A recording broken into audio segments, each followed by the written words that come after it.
creators, Lilu here on the Juicy Living Tour. Today I'm in Japan, in the amazing city. I can't even call it a city. Koyasan, higher wildness, no? It's close to Osaka area, but it's around 1,000 meters high. It's No, hard to call it a city. It's not a city. It's a no, vibration. It's such a great feeling to be here right away. yes, that's right. When you come by the train, no, you pass a landscape which shows you that something is going to change. You come from the city with the neon light, and then you come here up to area with wonderful big trees, 1,000 years old trees, like And here in mountains. Koyasan, Yeah. mountains, hills, and finally you arrive passing the the Gokuraku Bashi, the bridge to the paradise, and you arrive in our paradise here, a Buddhist paradise, no? Gokuraku Jodo, the Poor Land Paradise. And when you come here, you have this vibration, as you said already, and you are simply enchanted by the environment. Your There's mind peace. changes. Yeah. Yeah, your mind changes. Yeah, everything changes in you. You forget yourself even. Huh? So a perfect place for meditation. Yeah, That's it's why like hypnotic. I mean, I feel like hypnotized by taken by the environment. taken. Yeah. That's true. That's true. That's what happens. Probably the founder of the Shingon school, the mantra school, how our Buddhism is called, Kobo Daishi Kukai, he walked for many years around the mountains, and he chose especially this mountain, probably for his quality as a spiritual place. So he founded here the dojo for the practice. He wanted to be far away from every area, but so that he is not interrupted in the meditation. So even today, 1,200 years later, this is a place where many hundreds of monks per year, monks and nuns, practice and try to get enlightenment in this very body. That's what is the teaching of this school, Sokushin Jobutsu, becoming a Buddha in this very body. You're a Buddhist priest. You're a Buddhist Yeah. priest, but tell us about. It's beyond the religion here. I don't feel this kind of Yeah. attachment, and I feel more about this unity and this connection, Yeah. right? Buddhist priest is an etiquette now. Uh-huh. So it's maybe a functional etiquette in the society, but here this is not necessary. Is what is interesting, we come here to practice to understand what means enlightenment.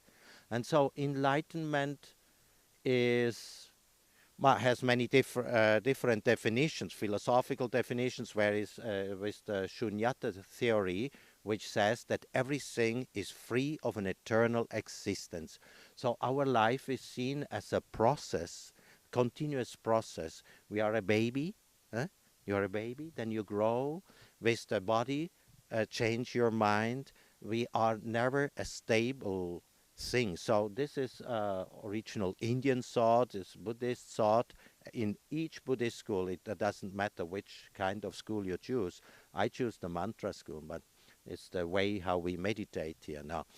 Art for enlightenment in our case now.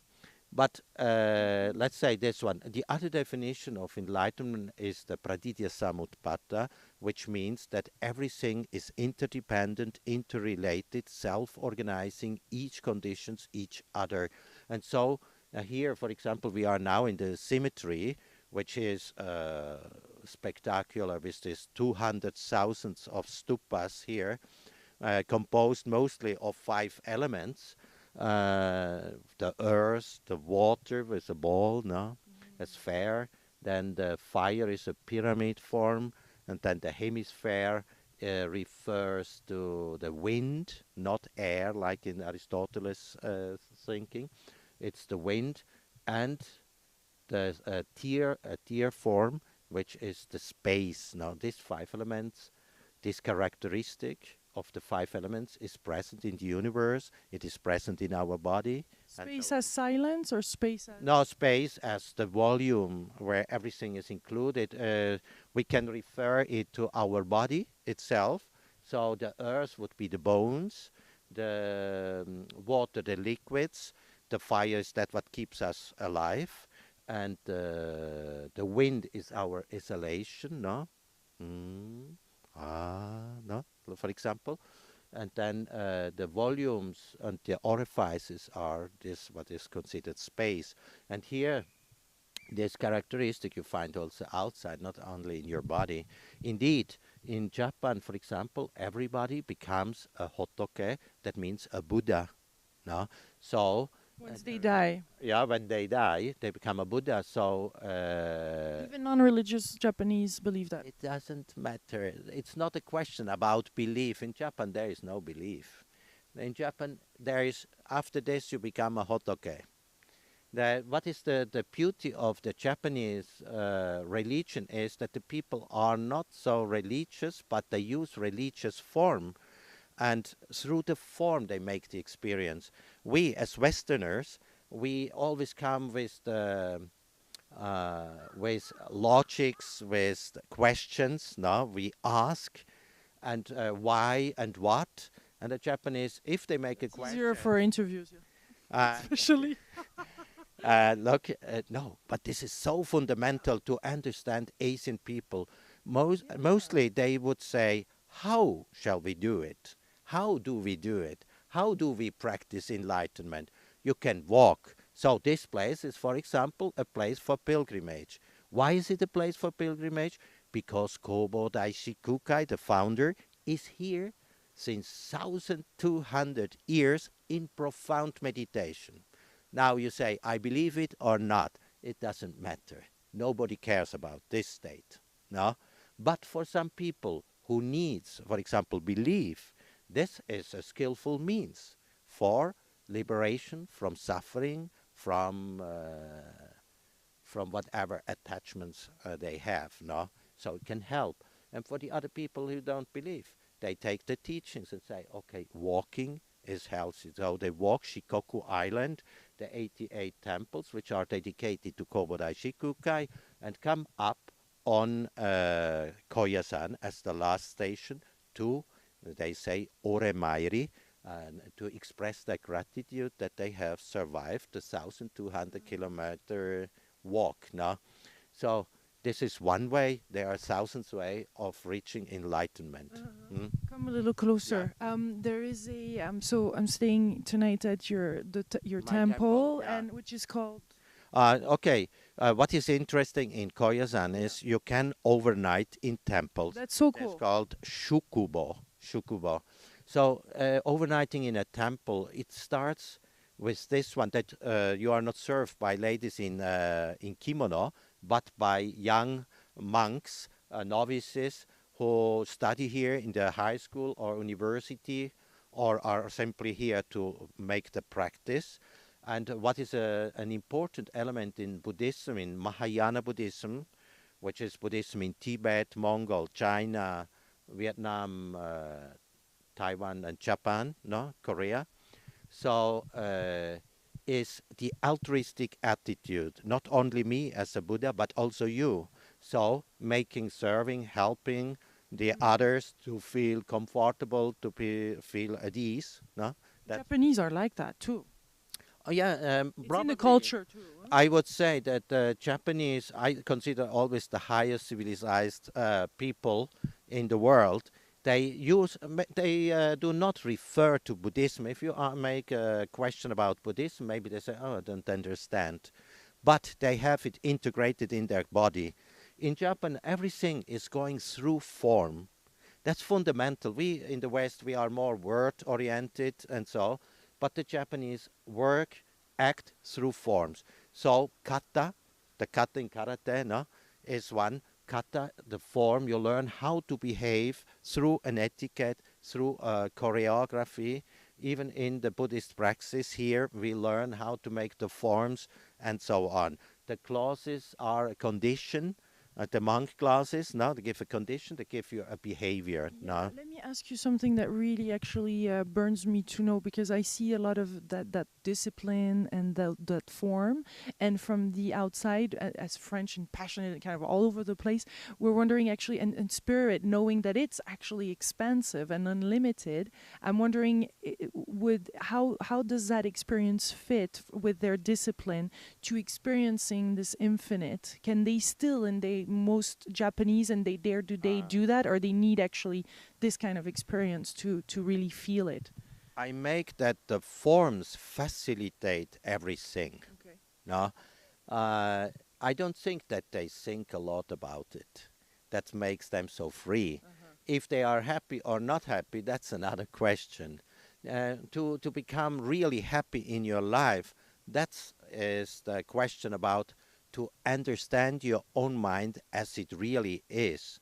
That's what you have to do. So whatever school you pass is to understand this with. If you practice yoga, then we speak about samadhi. This is samadhi, enlightenment, oneness. No, this point is fundamental in quite in all religions. Even without religion, the oneness makes you happy when our mind, voice, and body is united with the universe, with the environment. No, so some environments facilitate this experience. So one is Koyasan, for example, but also the temple is only a skillful means. You can practice there as long you need, and then you go away. Buddhist monk is not one who has to stay the whole life as monk, like in a Catholic tradition. In Theravada countries like Thailand, Myanmar, Laos, Cambodia, every boy has to be once a novice and once a monk. This is, they say in this tradition, to transform the raw boy in a cooked boy, as to civilize the person now, to learn a little bit ethics, to learn a little bit how to behave in society now. So in Japan, they have it already in the school. They learn it in this way. And in our, yeah, this is one. For example, in our tradition, since we are tantrics, a tantric form, so we have to learn the hand gestures, the mudra. We learn how to move objects and so on. For example, tomorrow I practice the fire ritual, so we have to learn the whole choreography, if you want to say it like this, the step by step, how you go through this meditation. First, maybe you think, oh, complicated stuff here, and then after it makes sense. It's very interesting. One of the professors here in the university asked one Belgian researcher, what do you think? Shall we teach first the content and then the form, or shall we teach first the form and then the content? So mostly Westerners answer, please teach us first the content, as the meaning and so on. And a Japanese would say, tell me how to do it, and then I will see. So for artists, it's very easy to understand that form is a way of thinking, no? Not only words or numbers. We have many other abilities to perceive something, to elaborate something, like images. No? Nowadays, the image is the one which functions more. No? So the form, through the form, you can also have a content. This is the artwork. And No? you liberate. The whole goal is to Become what? free. Yeah. Become free of the mind, right? No, to No. become free from any attachments, materialistic, spirituals, or intellectual, or whatever. As long you looked into the world or experienced the world through a filter, through an etiquette, then you cannot experience the reality. And what is the problem of suffering, for example, is because we think the world looks like this. But it's not like this. The world is happening. Our life is happening continuously. So don't care how it happens. Say, oh, in this moment is like this. This moment we met each other and we have a talk about this stuff and we let it coming down. Huh? It's like integrated in the cosmos, and they say what we have to say today, no? Yeah, but it's true. If we think too much, no, then we eliminate the things which makes life, no. So we should not think. We should act immediately, spontaneously. Then we are in harmony with the universe. And many. Because there's just the now, right? There's just this. How do you call it? Yeah, What's the present is it is the of present? Is the present even every second. limiting of? Yeah. No, the Is it the present. flow? No, every second we should be 100%, 100% present in what we are doing and enjoying to do it. And enjoyment comes when we are 100% absorbed in what we are doing. Yes. That's happiness. How about the? Well, tell us about that Yeah. sound and your Okay. practice around When that. we look around here, we see these five element stupas, and they have five letters: A, Va, Ra, Ha, Ka. So every time is the letter A here. No? So why is this A so important in this school? It's not only in this school. You have it in the yoga. You have it everywhere. In But other even on, religions too. yeah. Let's see, for example, the alphabet. How does the alphabet start? With A. If we look from the Sanskrit, from the Indian alphabet to the West, everything starts A, B, C, D, or sometimes alpha, and so on. No, or if we go to the Japanese, for example, A, I, U, E, O, Kaki, Ku, Ke, Ko, which is more closer to the Sanskrit alphabet. And now, when we look at this A, it's fantastic. It's simply fantastic. You can practice only with the letter A. Why? How you say? Ah. No. Ah is in our exhalation. When we put out our air,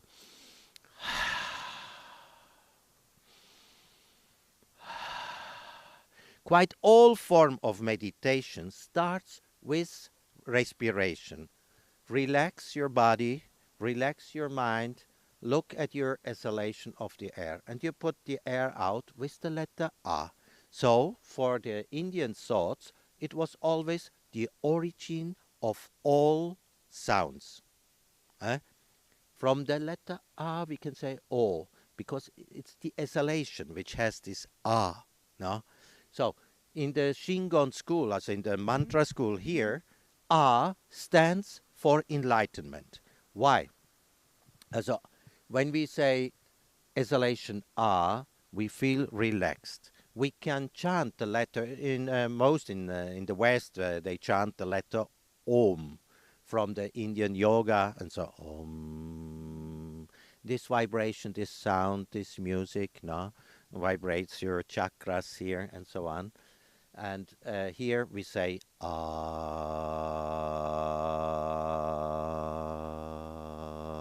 ah. And where does this sound go? It goes into the universe now. So this unites us already. But ah is one now. And then, for example, I have a big problem. I don't know how to find the solution. And then comes somebody, it's like an angel now, explain you, look, you need to make a fire, you make with Matching. a match, you make a fire like this and this. And, aha! You understand, and your stress is gone. First, you have a stress, you accumulate a stress because you don't find the solution. But somebody explains that one and one becomes two, brings two apples. One apple plus one apple gives two.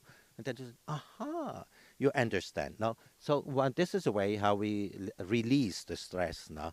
Then the other one is the, for example, somebody tells you a funny story, no? And then you grasp the point, and then you start to laugh. And how you laugh? Always this no? And laughing is very healthy. So often in Zen paintings, you see the monks laughing, or in Chinese paintings, when the Zen monk laughing. Laughing is really so healthy, it pushes you into enlightenment.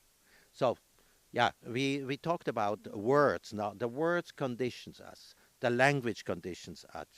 And all the spiritual traditions always say you have to go beyond the words. So if we practice the mantra, for example, 1 million times the mantra, Om Akashya Kyarabaya, Om Marikya Maribori Swaga, repeat after me. Humbagagaiwaza.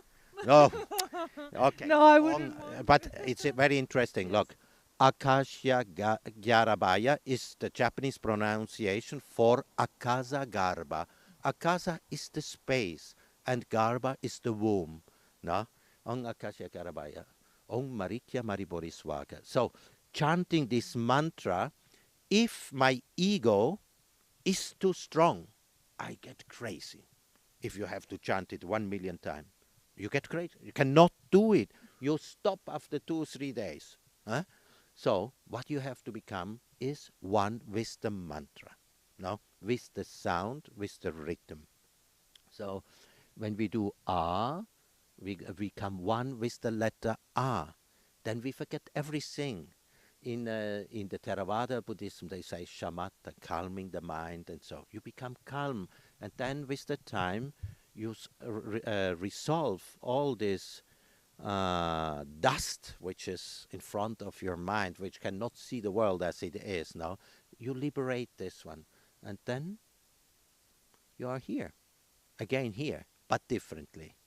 First, you had so many filters to judge the world in good and bad, but there is a dry tree, or there is a fresh, a young tree. There is everything makes the forest. No, the good and the bad things. So No, meaning your in life, your how do you then, because you practice that? How are you then? How do you okay. react? Once you this change your pattern to approach the world. So how you act? You act like a child, maybe. No, you can enjoy everything. Every minute is a pleasure. There is no suffering. Even the things is very ugly. You don't suffer because your ego is gone. You see that this is an illusion. You understand? You forget that you are you. That's your name. Your everything is no more important. Your etiquettes are not important. Your history is not important. You can enjoy the moment how the things appear. Today a bird, a monkey, huh? Instead of a monk, a monkey, huh? And then human beings, the good one and the bad one. There is an absolute truth that we are all the same, and a relative truth. Sometimes you have to be careful now with whom you meet now, but in general, we always create dualities between the people, and this makes our life so difficult. If we would accept everybody as they are, the so coming and so going, not a good one, not a nice one, not a bad one, not a ugly one. No, only like this. Huh? They change anyway. From Buddhist point of view, the Shunyata says everything is free of an eternal existence. Everything changes continuously. So, what more? What more? You can only Compassion, huh? enjoy. The compassion comes immediately. Yes, once your mind is free from this filter, you can finally see the world. No, and then you see, oh, these people are really suffering because of wrong thinking, of wrong acting, wrong. That means you see this is counterproductive. Not it's not like a sin or something like this, but counterproductive for liberation. No, And and then happiness. you help. You see, somebody has called. Okay, then give a jacket. Don't only think I need a jacket. I think, oh, I have some money more. I buy a jacket for this person who has called. So this spontaneously action is missing practically. Everybody makes economy. No, I gave up this since many years, even before this practice. Now I can do it consciously, fully aware that don't think economically. That's another story. Now that's a way of thinking, but it's not my way. Huh? So when we walk and you see, it's stuff wonderful. And then when you see that you can help somebody who is suffering, help them. No, don't think anything. No, acting directly. There can be also a flower which needs water. No, give a little bit water if you find the water somewhere. No, huh? You see, Yes. that's the way. I think all who practice and understand a spiritual practice profoundly, they will become spontaneously. They are then like little children, can play, can act immediately on what is happening in front, not in future, and not they don't think in future or in past. They enjoy the moment. No. Beautiful. I would love for you to just finish with, last thought that you have, something that you would like to share right now to kind of close this beautiful conversation in this amazing space. Is there something that you would like to share, knowing that people from all around the world, are really getting this message, and sometimes there's this thing that comes through and that wants to be said. So I'm wondering if you have one of those. Without putting so much pressure. No. No, look. It's been amazing. Let me say, give a ear and look. Only this one. I cannot say anything. It's interesting to hear also other ideas. But let's say like this, from Buddhist point of view, the opinion. What is an opinion? No, it's the result of information which I receive, and my ability to manipulate this information. No, but it's not absolute truth. No, so maybe the silence is perfect. To say nothing is better. No, And really listening. I can listening, seeing. Beyond the appearance, beyond the judgment. Not like say, enjoying the totality really comes to you, and enjoying this way. As I want not to say do it this way or do it that way, follow my way. No. Experience yourself and try to get free from what hinders you to not enjoying the world. No, this way. I cannot. No, please come to meet me.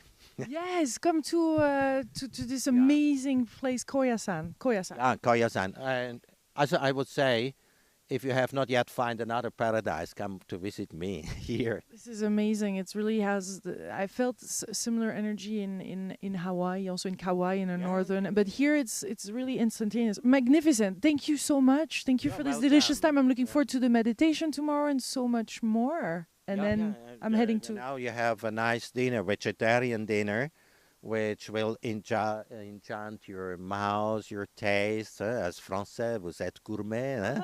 Okay, it's a special nutrition here, which is called Shojin Ryori. Shojin Ryori means a food that purifies your body, and at the same, it's pure food given to you. Now, all what a monk, many people think that monks are vegetarians, Buddhist monks, but this is not true. A monk has to give has to take what is given to him or to her when she's a nun. No? So it's like donations, gifts. No. How do you call it? If somebody gives, makes merit for themselves. That's the Buddhist way to ameliorate your karma. But the monk accept that it's an exercise of the monk to go every morning on the alms round to give a chance to the others. So both who practice giving and taking are ameliorating their proper karma or doing the Buddhist practice. Yeah, Buddhist practice is sharing, is tolerance, accepting whatever is happening. And that's a characteristic of Buddhism, a great tolerance, no? Accepting how the things are, and then this sharing, and not always criticizing or analyzing or so. Let it happen, no? Let it happen, yeah, that's a good word. Criticizing is easy, but the whole deepening of the experience really happens once I believe we just are. If we are aware that we are criticizing, as not from a passionate way to criticize, but we are aware that we make a comparison between one and the other one, which is relative truth or the reality from one point of view, then this is acceptable. But if it is always from my egocentric point of view, that creates suffering for others. No, you understand? Yeah. So Yes. Practically, I can say you should see in all. The Dalai Lama says everybody could be your mother, no? And I would say everybody could be your brother, friend, or whatever, no? Treat them all the same. No, this is develops a peaceful world. No, if we speak about peace, I'm not so much on this politics, but it brings peace when your mind understands this fact. Then it becomes peaceful. Then you can emanate only peace, and so this vibration goes through the world and conditions then the other, because this is a physical law that everything conditions each other. That's not only a Buddhist view, that's physics, ecology, and so on. eh. Thank you so much.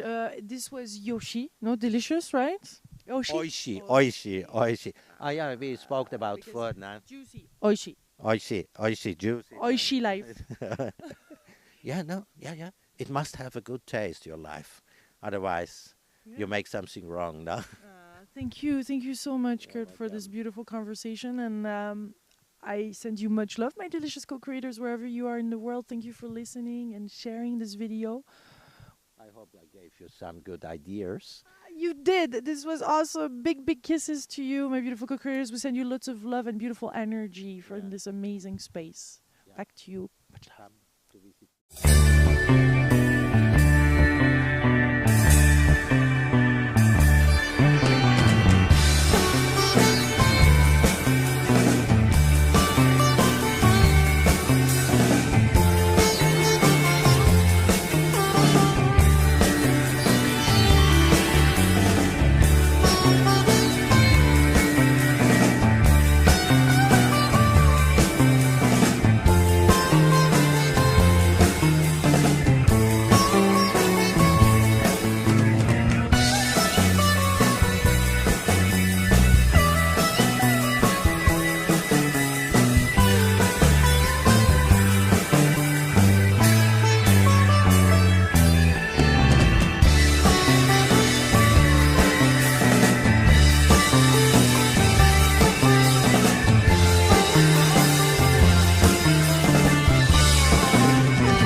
Mountains, hills, and finally you arrive passing the Gokuraku Jodo, the Gokuraku Bashi, the bridge to the paradise, and you arrive in our paradise here, a Buddhist paradise, no? Gokuraku Jodo, the Poor Land paradise. And when you come here, you have this vibration, as you said already, and you are simply enchanted by the environment. Your This mind peace. changes. Yeah, your mind changes. Yeah, everything changes in you. You forget yourself even. Huh? So a perfect place for meditation. Yeah, That's it's why like hypnotic. I mean, I feel like hypnotized by taken by the environment. taken. Yeah. That's true. That's true. That's what happens. Probably the founder of the Shingon school, the mantra school, how our Buddhism is called, Kobo Daishi Kukai, he walked for many years around the mountains, and he chose especially this mountain, probably for his quality as a spiritual place. So he founded here the dojo for the practice. He wanted to be far away from every area, but so that he is not interrupted in the meditation. So even today, 1,200 years later, this is a place where many hundreds of monks per year, monks and nuns, practice and try to get enlightenment in this very body. That's what is the teaching of this school, Sokushin Jobutsu, becoming a Buddha in this very body. You're a Buddhist priest. You're a Buddhist Yeah. priest, but tell us about. It's beyond the religion here. I don't feel this kind of Yeah, yeah, yeah. attachment, and I feel more about this unity and this connection, Yeah. right? Buddhist priest is an etiquette now. Uh-huh. So it's maybe a functional etiquette in the society, but here this is not necessary. Is what is interesting, we come here to practice to understand what means enlightenment. And so enlightenment is has many different definitions. Water with a ball, no, a sphere. Then the fire is a pyramid form, and then the hemisphere refers to the wind, not air, like in Aristotle's thinking.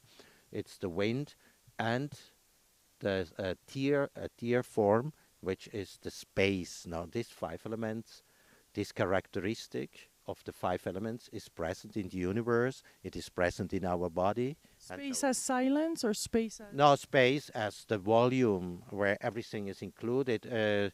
We can refer it to our body itself. So the earth would be the bones, the water, the liquids, the fire is that what keeps us alive, and the wind is our exhalation, no? Mm. No, for example. And then the volumes and the orifices are this what is considered space. And here, this characteristic you find also outside, not only in your body. Indeed, in Japan, for example, everybody becomes a philosophical definitions, whereas with the Shunyata theory, which says that everything is free of an eternal existence. So our life is seen as a process, continuous process. We are a baby, you are a baby, then you grow with the body, change your mind. We are never a stable thing. So this is original Indian thought, this Buddhist thought. In each Buddhist school, it doesn't matter which kind of school you choose. I choose the mantra school, but it's the way how we meditate here now. Art for enlightenment in our case now. But let's say this one. The other definition of enlightenment is the praditya samutpata, which means that everything is interdependent, interrelated, self-organizing, each conditions each other. And so here, for example, we are now in the symmetry, which is spectacular with this 200,000 of stupas here, composed mostly of 5 elements. The earth, the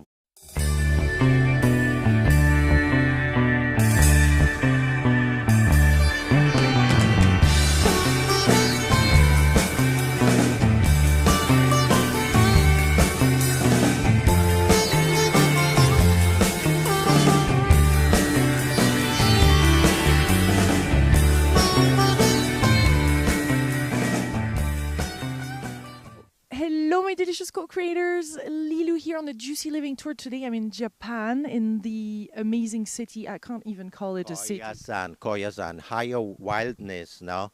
It's close to Osaka area, but it's around 1,000 meters high. It's hard to call it a city. It's not a city. No. It's a vibration. It's such a great feeling to be here right away. Yes, that's right. When you come by the train, no? You pass a landscape which shows you that something is going to change. You come from the city with the neon light, and then you come here up to an area with wonderful big trees, 1,000 years old trees, like And here mountains. in Koyasan. Yeah.